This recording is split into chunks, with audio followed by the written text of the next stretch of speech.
Certains sont venus questionner leurs propres pratiques pédagogiques, d'autres sont venus piocher des idées avec cette liberté pour ces enseignants de mettre en place de nouvelles pratiques pour leur classe, comme par exemple le conseil coopératif. Le conseil coopératif, c'est un dispositif qui provient du mouvement Freinet et l'idée c'est vraiment d'impliquer les enfants dans une structure qu'on pourrait comparer à une structure de conseil municipal.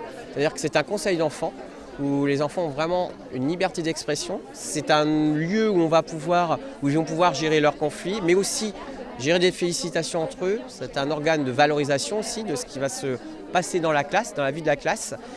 Et c'est aussi un moment, le conseil, où on va pouvoir mettre en place des projets à partir des propositions des enfants. Des propositions qui ne seront pas utilisées. Un carrefour pour découvrir, échanger, partager, avec comme grand témoin Gilles Vernet.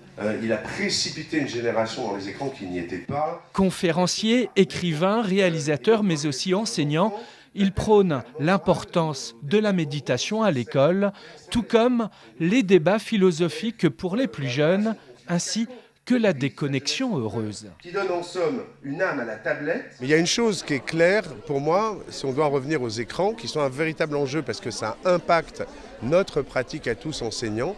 L'éducation nationale ne s'est pas saisie de ce danger-là à la hauteur du danger. Et aussi ne s'est pas saisie de l'enjeu numérique de la bonne manière.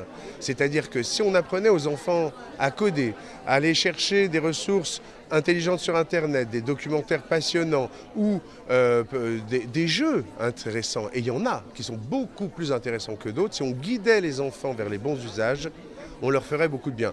Aujourd'hui, on les laisse seuls dans la jungle et sans limite de temps. C'est dangereux. L'éducation et le numérique, un sujet central de ce 6e carrefour des initiatives éducatives et pédagogiques à Dompierre-sur-Yon.